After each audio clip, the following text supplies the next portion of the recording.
Salam sejahtera tuan-tuan, puan-puan. Baiklah, berita sepenuhnya. Tajuk berita, Guan Eng nak saman pendakwaan dalam kes rasuahnya. Bekas Ketua Menteri Pulau Pinang, Lim Guan Eng akan memfailkan permohonan bagi memulakan prosiding menghina mahkamah terhadap pendakwaan kerana menyekat bukti dalam perbicaraan kes rasuahnya. Ia susulan timbalan pendakwa raya Datuk Wan Zaharuddin Wan Ladin didakwa gagal memberi nombor rujukan laporan forensik kepada saksi ke-8 dan pegawai penyiasat Suruhanjaya Pencegahan Rasuah Malaysia SPRM Wan Muhammad Firdaus Wan Yusof seperti diarahkan mahkamah.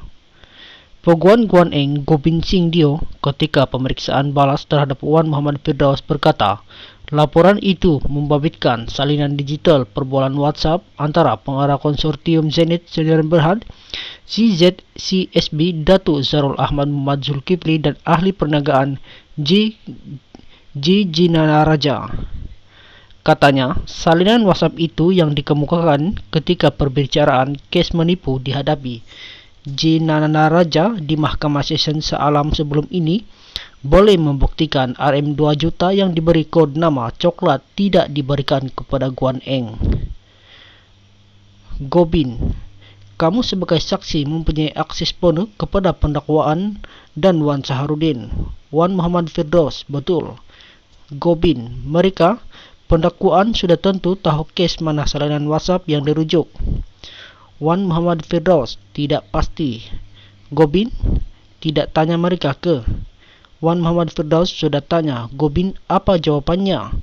Wan Muhammad Firdaus maklumat diberi, hanya tarik laporan itu. Gobind kemudian maklumkan timbalan pendakwa raya Nik Haslini Hasim yang berada dalam pasukan pendakwaan kes Guan Eng turut mengendali kes Jinanaraja. Ia satu perkara memalukan apabila pendakwaan tidak boleh memberi maklumat berhubung laporan sama yang dikemukakan ketika perbicaraan ahli perniagaan itu, katanya pada prosiding kes di hadapan Hakim Mahkamah Session Azura Alwi hari ini.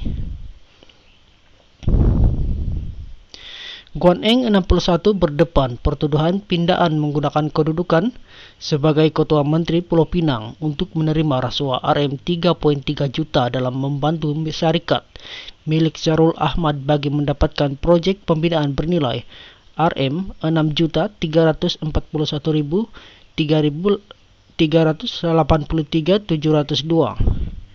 Bagi pertuduhan pindaan kedua, Guan Eng didakwa meminta suapan daripada Zarul Ahmad sebanyak 10% daripada keuntungan diperoleh syarikat itu sebagai penghargaan mendapatkan projek.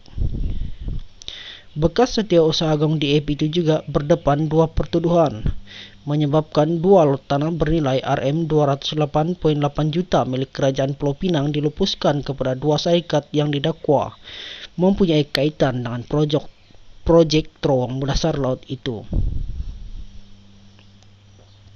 Sementara itu, timbalan pendakwa raya Mahdi Abdul Jumaat mencadangkan pembelaan membuat permohonan baru berhubung laporan forensik itu bagi mempercepatkan proses pembicaraan dan tidak membuang masa mahkamah. Katanya, laporan itu boleh disertakan dengan 3 lagi permohonan membabitkan salinan kenyataan Zarul Ahmad kepada SPRM, imej laporan forensik dan perbualan telefon. Pembelaan boleh membuat permohonan terhadap semua eksibit baru itu dan tidak perlu lagi permohonan pada masa akan datang. Senaraikan sekali peruntukan undang-undang dalam penulisan afidavit permohonan, kita akan hujah secara bersekali.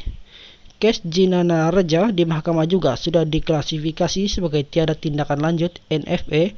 Saya tak terlibat kes itu, maka tidak boleh sahkan mengenai keberadaan laporan forensik itu, katanya. Perbicaraan bersambung 23 November ini manakala tarikh pendengaran prosiding menghina mahkamah akan ditetapkan selepas pembelaan memfailkan permohonan itu dalam tempoh 3 minggu ini.